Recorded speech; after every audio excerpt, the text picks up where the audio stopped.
وہ ہم اس سے واپس لے لیتے ہیں، سکون قلب اس سے چھین لے. فَإِنَّ لَهُ مَعِيشَةً ضَنْكًا، ہم اس کا عرصہ حیات اس پہ تنگ کر دیتے ہیں.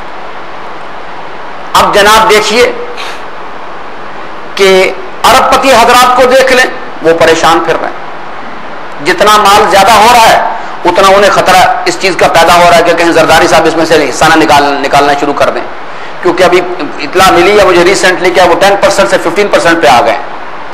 تو اب اسے خوف ہر وقت کہ جناب یہ کہیں میرا مال مجھ سے کوئی چھین کے نہ لے جائے.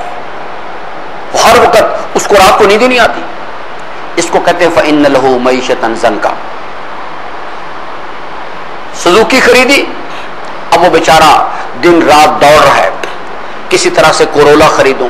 5 مرلے کا مکان بنایا، اب وہ پریشان حال ہے بحریہ میں ڈی ایچ اے کے اندر، اب مجھے 10 مرلے کا مکان چاہیے. 10 مرلے کا بنا، اب وہ 1 کنال کے جستجو میں بیچارہ بھاگا پھر رہا ہے. یہاں پر کوٹھی بن گئی، اب وہ دبئی کے اندر جا کے بنانا چاہ رہا ہے. ابلیس سے ان اینڈنگ یعنی ٹرمائل کے اندر ڈال کے رکھتا ہے انسان کو. اس کو کہتے ہیں فَإِنَّ لَهُ مَعِيشَةً ضَنْكًا. ہم اس کا سکون قلب اس سے چھین لیتے ہیں، دنیا اس پر فراوان کر دیتے ہیں، اس کے گناہوں کو اس کی نگاہوں میں زینت دے دیتے ہیں، اور وہ سر پٹ ان کے پیچھے دوڑتا رہتا ہے. حتیٰ کہ ایک وقت آتا ہے ملک الموت اس کے سرحانے آگے کھڑا ہو جاتا ہے اور کہتا ہے چلو بھائی ٹائم لائن ختم، آپ کے آگے چلو. اور امیر المومنین کا وہ فرمان کا مصداق بن جاتا ہے. فرماتے ہیں مجھے سب سے زیادہ حسرت و افسوس اس انسان پر ہے کہ جس نے دنیا کمانے میں حلال و حرام کی تمیز مٹا دی، نہ یہ دیکھا کہ حلال کیا، نہ یہ دیکھا کہ حرام کیا ہے، اور دنیا کے پیچھے دوڑتا رہا اور بینک میں اکٹھا کرتا رہا. بڑے بڑے محلات بنائے، اور جب اس کے رہنے کی باری آئی تو ملک الموت نے کبھی آپ کا ٹائم تو ختم ہو گیا. اب فرماتے ہیں مجھے افسوس ہے وہی مال حرام جو اس نے کمایا تھا وہ اس کو جہنم میں لے کے جائے گا، اور اس کے بعد آنے والے جن کے پاس وہ تقسیم ہو کے جائے گا ان میں سے کوئی نیک بخت ہوگا، وہ اسی مال کو استعمال کر کے اللہ کی فرما برداری کرے گا اور جنت میں چلا جائے گا. فرماتے ہیں اللہ حشر کے میدان میں دونوں کو اکٹھا کر دے گا، دونوں ایک دوسرے کو دیکھیں گے، ایک ہی مال ہوگا، ایک فرد اس کی وجہ سے جہنم میں جائے گا اور دوسرا فرد جنت میں چلا جائے گا. تو اس لیے میرے عزیزان the only way، چاہے سیاسیات کا میدان ہو، ومن اعرض عن ذکری سے مراد صرف یہ نماز روزے کے مسائل نہیں کہ آغا علی سیستانی سے پوچھے جائیں یا آغا علی خامنہئی سے. ومن اعرض عن ذکری، زندگی کے ہر مسئلے میں جو میرے بتائے ہوئے راستے سے انحراف کرے گا فإن له معیشة ضنکا، ہم اس کا عرصہ حیات اس پر تنگ کر دیں گے، اس سے سکون قلب واپس لے لیں گے. یعنی آپ دیکھیے پاکستان کے اندر اللہ کے کتنے مختلف نوع عذاب ہیں. ظالم حکمران جو ملت فروش حکمران، اللہ تعالیٰ کا عذاب. دین فروش علماء، اللہ تعالیٰ کا عذاب. اور باہم ایک دوسرے پر اعتماد کا فقدان، باپ بیٹے پہ شک کر رہا ہے، بیٹا باپ پہ شک کر رہا ہے. ایک یہ معاشرے کے اندر یعنی اس نے سکون قلب چھین لیا. Sugar, blood pressure, heart attacks, یہ سب کس چیز کا نتیجہ ہے؟ انہی چیزوں نے، یہ سب اللہ تعالیٰ کے عذاب ہیں جو ہمارے اوپر اللہ نے وارد کیے ہوئے، اور جو ہم ابھی گمان سمجھ نہیں پا رہے کہ ہم کس کس اللہ کے عذاب میں پکڑے ہوئے. تو عزیزان the only way بدخلوا فی السلم کافہ، اسلام میں داخل ہو جاؤ پورے کے پورے.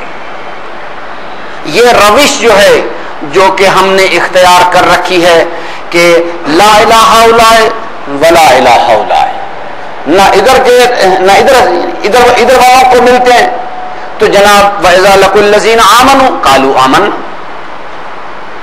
یعنی میں پاکستان کے شیعہ حضرات کو جب میں دیکھتا ہوں کہ جنت البقیع میں پہنچتے ہیں یا امیر المومنین کے مزار مقدس میں پہنچتے ہیں اور وہاں داد و فریاد کر رہے ہوتے ہیں اور پھر یہاں آ کے جب پیپلز پارٹی کے جھنڈے لے کے پھر رہے ہوتے ہیں تو اسی کو کہتے ہیں لا الہ الا ولا الہ الا وَإِذَا لَقُوا الَّذِينَ آمَنُوا قَالُوا آمَنَّا وَإِذَا خَلَوْا إِلَىٰ شَيَاطِينِهِمْ قَالُوا إِنَّمَا نَحْنُ مُسْتَهْزِئُونَ. یہ ہے پریکٹیکل بیہیویئرز ہمارے. ہم آتے ہیں شیاطین کے ساتھ، اللہ کے دشمنوں کے ساتھ. کوئی شخص کہہ سکتا ہے کہ یہ جو موجودہ حکومت یا اس سے پہلے والی حکومت یہ مسلمانوں کے قاتل نہیں ہے؟ کوئی شخص جو ہے اگر اس مسئلے پر آئے اور آ کے میرے ساتھ بات کرے اور یہ ثابت کہ یہ مسلمانوں کے قاتل نہیں ہے، کیا ہمارے حضرت ولی صلی اللہ علیہ وسلم رضایت کریں گے اس چیز سے؟ ہم جا کے حضرت کی بارگاہ اقدس میں حاضری دیں اور ہم یہ کہیں کہ قبلہ مسئلہ جو ہے وہی کہ میں ان لوگوں کے ساتھ ہوں اس واسطے کہ میں نے وہاں پر شمالی علاقہ جات میں وہ ایم ایل اے کی سیٹ لینی ہے یا میں نے کوئی ایم این اے بننا ہے؟ نتیجے پھر سے کیا نکل رہے ہیں؟ یاد رکھیے بس ایک راستہ ہے، لوگوں کا خیال ہے اس چیز کے بارے میں کہ کوئی درمیان سے ان بٹوین کوئی راستہ نکال دیا جائے. نہ میرے عزیزان، میں شدت پسند نہیں ہوں. مجھے بعض میرے برادران کہتے ہیں جناب آپ بڑا شدت کا رویہ اختیار کرتے ہیں. میرے عزیزان، قرآن کریم میں تو ابھی وہ باتیں بیان نہیں کرتا، اس لیے کہ میں سمجھتا ہوں کہ یہ معاشرہ متحمل نہیں ہے. اللہ تعالیٰ منافقین کے بارے میں پتہ کیا کہتا ہے قرآن کریم کے اندر؟ قاتلہم اللہ انا یوفکون. خداوند عالم انہیں برباد کرے، انہیں غرق کر دے، انہیں قتل کر دے. انہیں انا یوفکون، یہ کہاں بہ کے چلے جا رہے ہیں؟ یہ الہی الفاظ ہیں جو یعنی عالمین کے لیے، عالمین کا خالق و مالک ہے. فرماتا قاتلہم اللہ انا یوفکون، پروردگار انہیں برباد کرے، انہیں غرق کر دے. اور فرماتا ہم نے ان کے لیے درک اسفل تیار کر رکھا ہوا ہے، یعنی جہنم کے بدترین درجات.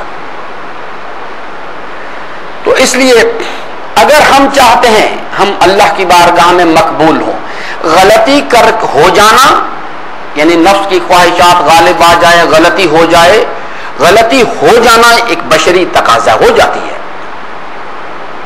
لیکن اس کے بعد اپنے طرز عمل پر اصرار کرنا یہ چیز بغاوت ہے اللہ تعالیٰ سے. اپنے طرز عمل پر نادم ہو جانا، شرمندہ ہو جانا، اللہ سے معافی مانگ لینا، توبہ کر لینا، ان اللہ یحب التوابین. لیکن میں اللہ کے راستے پر نہ چلوں اور پر اصرار کروں، اس پہ دلیل پیش کروں اس چیز کے لیے، یہ تو بالکل کھلم کھلا اللہ تعالیٰ سے بغاوت کر رہے ہیں. تو اس لیے عزیزان بس یہی وہ جھگڑا تھا. یعنی کفار مکہ کہتے تھے سرور کائنات سے اس قسم کا ایگریمنٹ بھی لے کے آئے تھے، کہنے لگے ایسا کریں کہ کچھ عرصہ آپ ہمارے خداؤں کی پرستش کر لیا کریں اور کچھ عرصہ ہم آپ کے خدا کی پرستش کر لیں گے. حضرت نے کہا کہ یہ چیز قابل امکان نہیں ہے.